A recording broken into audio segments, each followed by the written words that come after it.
Hello everyone, welcome to SP study point. आज हम class 12th की फिजिक्स का चैप्टर नंबर 1 का टॉपिक इलेक्ट्रिक पोटेंशियल ग्रेडियंट और उसके सब पार्ट्स करेंगे। इक्विपोटेंशियल सरफेस और उसकी प्रॉपर्टीज करेंगे और उन पर बेस्ड कुछ न्यूमेरिकल करेंगे। ठीक है गाइस, आओ फिर इस वीडियो को शुरू करते हैं। Electric potential gradient, it is defined as the change in electric potential with respect to distance. Electric potential में डिस्टेंस के विद रिस्पेक्ट टू जो चेंज हो रहा है उसे हम इलेक्ट्रिक पोटेंशियल ग्रेडियंट कहेंगे। ठीक है guys, potential gradient is equal to dV/dr होता है। इसकी ऐसा यूनिट होती है वोल्ट पर मीटर। यहाँ पर देख लो गाइस, ये डिस्टेंस है, इसके विद रिस्पेक्ट टू डिस्टेंस बढ़ रहा है, उस हिसाब से इसका जो इलेक्ट्रिक पोटेंशियल है वो भी चेंज हो रहा है। ठीक है guys, relation between electric field and potential gradient. Consider 2 point A and B in the electric field which are very close to each other such that AB equal to dr। हमने 2 point consider किए ए B, ये देख लो guys, in the field in the electric field which are very close to each other. किसी भी charge की electric field में जो कि दोनों के बीच का डिस्टेंस बहुत ही क्लोज है, such that A B equal to D are.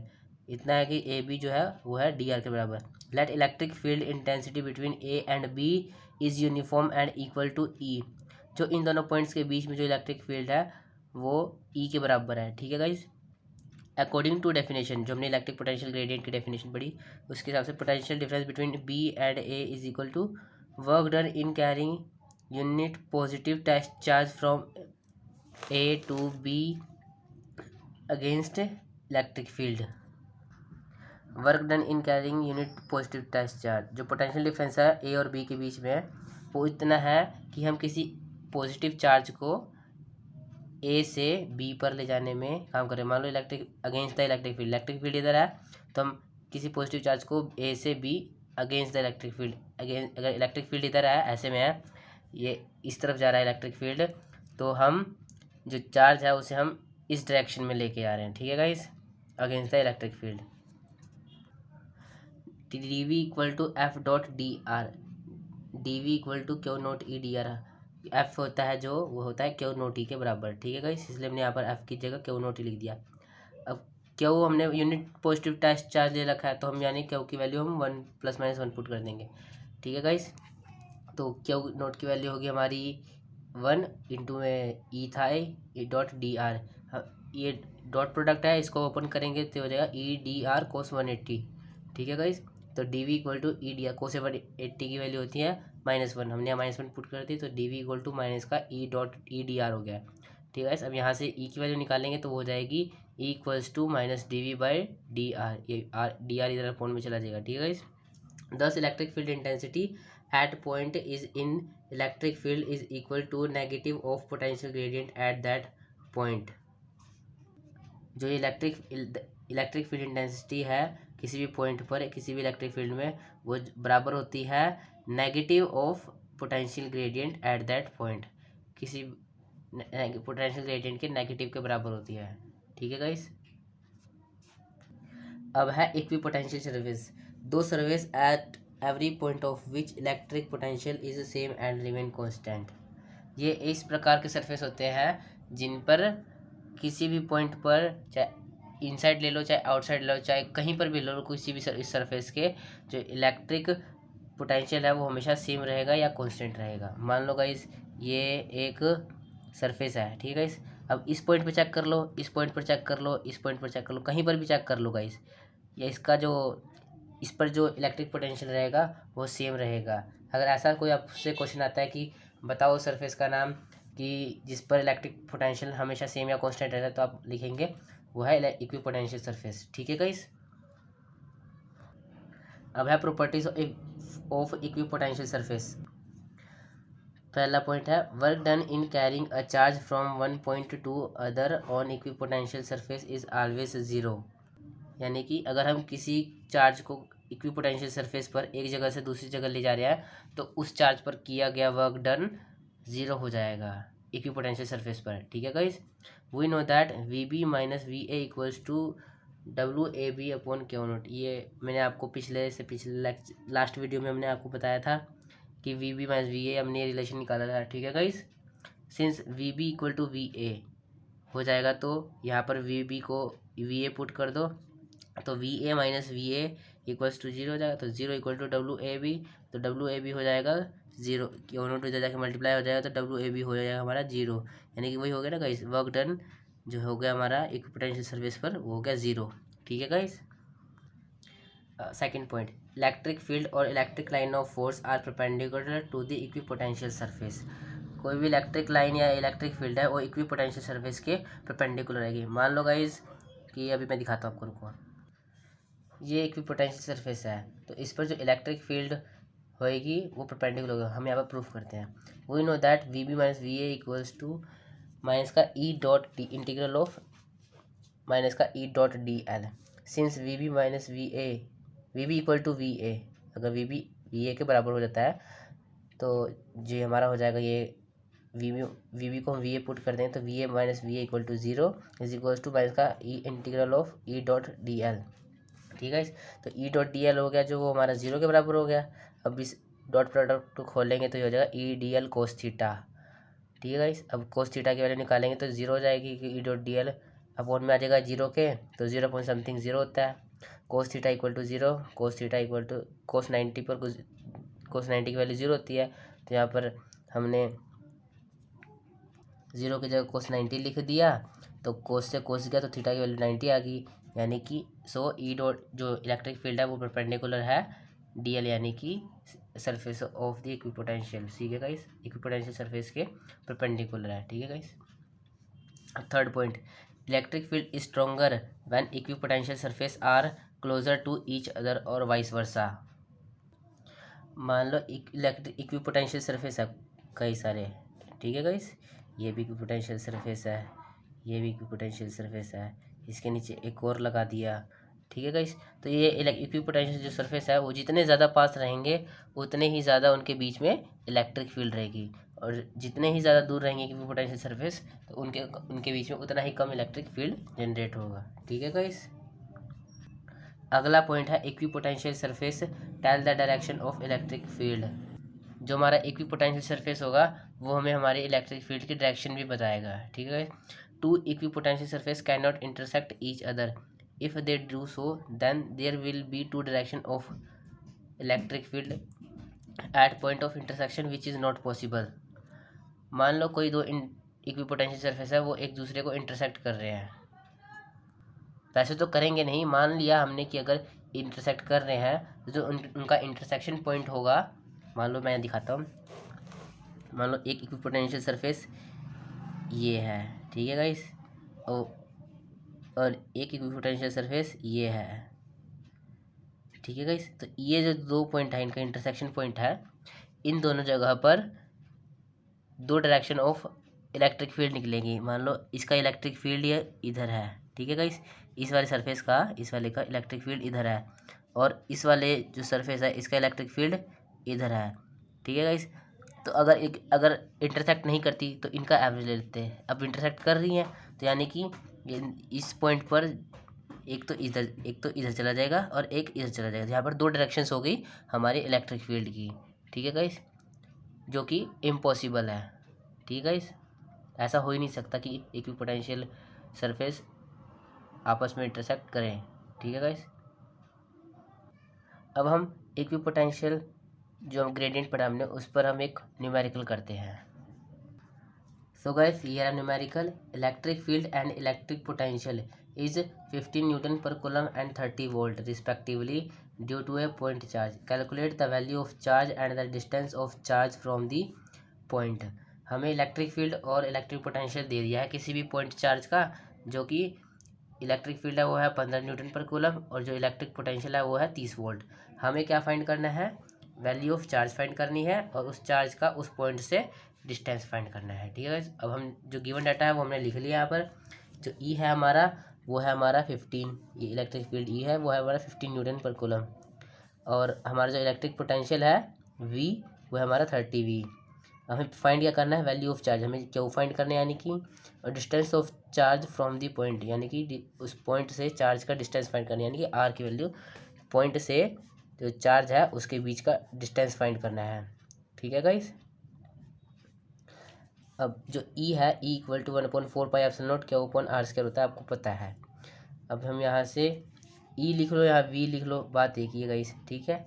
तो हमें वी निकालना, we is equals to 1/4πε0 Q/r। हमने ये पोटेंशियल वाले टॉपिक में किया था गाइस, जब हम पोटेंशियल के सब पार्ट्स के थे ना, पोटेंशियल एनर्जी वाले, तो हमने उसमें एक वी के लिए फॉर्मूला निकाला था, जनरल फॉर्मूला जो था 1/4πε0 Q/r, वो हमने यहाँ पर लिख दिया। डिवाइड किया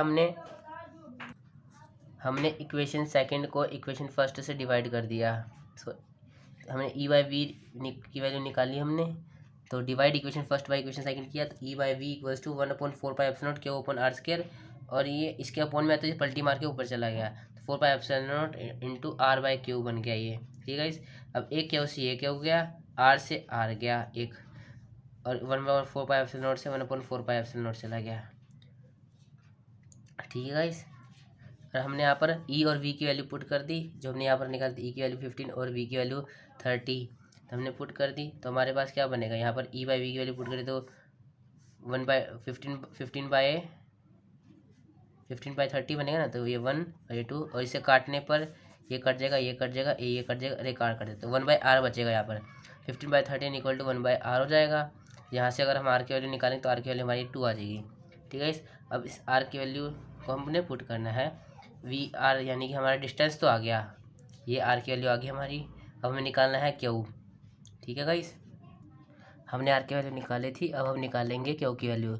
हमें यहाँ पता है कि वी इक्वल टू होता है 1/4πε0 Q/r, तो हमने यहाँ पे वी की वैल्यू पुट कर दी, हमें दी हुई थी 1/4πε0 की वैल्यू मैंने आपको फर्स्ट चैप्टर इलेक्ट्रोस्टैटिक्स के फर्स्ट पार्ट में बताई थी, होती है 9.9 × 10⁻⁹, ठीक है गाइस। क्यों निकालना है तो क्यों एज इट इज, और आर की वैल्यू हमने 2 फाइंड करी, वो हमने पुट कर दी, ठीक है गाइस। अब ये 2 है जो वो इधर जाके मल्टीप्लाई हो गया तो 60 हो गया, और ये 9 × 10⁻⁹ इधर डिवाइड में आ गया, इज इक्वल्स टू क्यू। अब इसे डिवाइड करोगे तो गाइस आपकी वैल्यू आएगी 6.66 × 10⁻⁹ कूलम क्यू की वैल्यू, ठीक है गाइस। अब हम करेंगे electric potential energy, electric potential energy, ठीक है गाइस। जो कि इसके डिफाइन हम लिखें, electric potential energy of a system is defined as the total amount of work done in bringing various point charge to their respective position from infinity, ठीक है guys. ये है इलेक्ट्रिक पोटेंशियल एनर्जी की definition, या फिर infinity की हम लिख सकते हैं लॉन्ग डिस्टेंस, यानी काफ़ी दूर से। अगला टॉपिक है electric potential energy of a system of 2 point charge. Consider a system of 2 point charge Q1 and Q2 are rotated in space at point P1 and P2 whose position vector are R1 and R2 respectively. हमने एक system माना 2 point charge का Q1 Q2 जो कि space में घूम रहे हैं कहीं पर भी, और उनके जो पॉइंट्स हैं, जो Q1 चार्ज है वो पॉइंट P1 पर है, और जो Q2 चार्ज है वो है पॉइंट P2 पर, ठीक है गाइस। सो P1 P2 हो गया हमारा R12 के बराबर, P1 P2 हो गया R12 के बराबर। ये पोजीशन वेक्टर हमने लिखा ना guys, at point P1 P2 whose position vector R1 and R2 respectively. So P1 P2 की जो वैल्यू है वो R12 के बराबर हो गई। Electric potential at P due to charge Q1 at P is, electric potential की जो वैल्यू हो गई वो है V equals to 1/4πε0 Q1/R12। Work done in carrying charge Q2 from infinity to point P is, हमने जो चार्ज घूम रहे थे इन्फिनिटी पर Q2, उसे पॉइंट P2 पर लाने के लिए जो हमने वर्क डन किया वो है हमारा W equal to potential at P2 due to Q1 Q2। जो हमारा वर्क डन है इन्फिनिटी से पॉइंट P2 पर लाने के लिए Q2 चार्ज को, वो है potential at P2 due to Q1 multiply Q2। तो जो P1 P2 पॉइंट पर P1 Q1 चार्ज की वजह से जो पोटेंशियल था वो था हमारा 1/4πε0 Q1/R12। हमने यहाँ निकाल ही लिया था गाइस पोटेंशियल, लिखा है ना guys, P due to charge Q1 लिखा है ना guys, electric potential at P1 due to charge यहाँ पर आएगा P2, ये P2 है और ये P1 है, ठीक है गाइस। तो electric potential at P2 due to charge Q1 at P1 is, हमने निकाल ही लिया था गाइस, ये P1 चार्ज Q1 का पोटेंशियल वो हमने यहाँ पर डाल दिया P2 पॉइंट पर, जो हमने लिखा था potential at P2 due to charge Q1 at P, हमने potential at P2 due to Q1 लिख लिया, इनटू में Q2 था वो Q2 लिख दिया। W equal to 1/4πε0 Q1 Q2/R12 हो गया गाइस। इसे ऐसे मल्टीप्लाई के साथ इकट्ठे लिख देंगे तो this work done is stored in the system of 2 point charge in the form of electric potential energy. जो ये वर्क डन है वो जो सिस्टम ऑफ चार्ज, जो ये वर्क डन था वो स्टोर हो गया, जो ये सिस्टम था चार्जेस जो ऊपर मैंने बनाया था, ये मैं बनाता हूँ Q1 और Q2 का जो सिस्टम ये था इन दोनों के अंदर स्टोर हो गया, इन दोनों पॉइंट चार्ज के सिस्टम के अंदर स्टोर हो गया इन दी फॉर्म ऑफ, किसकी फॉर्म में, इलेक्ट्रिकल पोटेंशियल एनर्जी की, ठीक है। दस इलेक्ट्रिक पोटेंशियल एनर्जी, जो इलेक्ट्रिक पोटेंशियल एनर्जी को हम यू भी लिख सकते हैं, क्योंकि यू इज़ एनर्जी, यू को एनर्जी से, यू जो एनर्जी है उसका जो सिंबल है उसे यू भी लिख सकते हैं और ई भी लिख सकते हैं, आपको पता ही होगा, ठीक है गाइस। और ई इलेक्ट्रिकल के लिए है, ठीक है गाइस। तो जो यू ई हो गया हमारा, हो गया 1/4πε0 Q1 Q2/R12, ठीक है गाइस। अब इसकी SI यूनिट, और जो हमारी SI यूनिट होती है वो होती है यू ई की, यानी कि इलेक्ट्रिक पोटेंशियल एनर्जी की जाउल, ठीक है गाइस जे।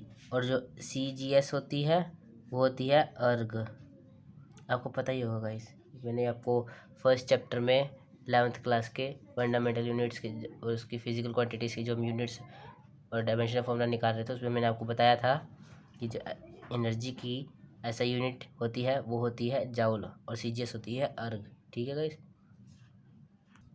सो गाइस, अगर आप इस वीडियो को अच्छी तरह से पढ़िए, अगर कोई डाउट रह जाता है तो आप हमें कमेंट सेक्शन में कमेंट करिए, हम आपके डाउट सॉल्व करने की कोशिश करेंगे। आज की इस वीडियो में इतना ही था। अगर आपको कोई डाउट पर्सनली लेना चाहते हैं तो मैंने नीचे डिस्क्रिप्शन बॉक्स में व्हाट्सएप ग्रुप का लिंक दे दिया है, आप उसे ज्वाइन कर सकते हैं और वहाँ पर अपने notes related, question topics related, numerical related किसी भी तरह के जो डाउट्स हैं +1 +2 के, आप वहाँ पर ले सकते हैं। वैसे गाइस, अगर आप चाहेंगे तो मैं इसी वीडियो में, इसी चैनल पर केमिस्ट्री के भी नोट्स देने के लिए ट्राई करूँगा। हम ट्राई करेंगे कि इसी पर हम केमिस्ट्री के नोट्स भी उपलब्ध करा सकें, ताकि बच्चों को केमिस्ट्री के भी अगर कोई डाउट्स हो तो हम उसका भी अलग ग्रुप बना देंगे या उसी फिजिक्स के ग्रुप में बना देंगे, जो मैंने नीचे डिस्क्रिप्शन में लिंक दिया हुआ है। वहाँ पर आप अपने फिजिक्स से रिलेटेड हो या फिर केमिस्ट्री से रिलेटेड हो, आप उसके भी टॉपिक से क्वेश्चन पूछ सकते हैं अगर आपको कोई भी डाउट होता है। आप आज की वीडियो में इतना ही। अगर वीडियो अच्छी लगे तो वीडियो को लाइक करें, कमेंट करें और चैनल को सब्सक्राइब करें। Thank you.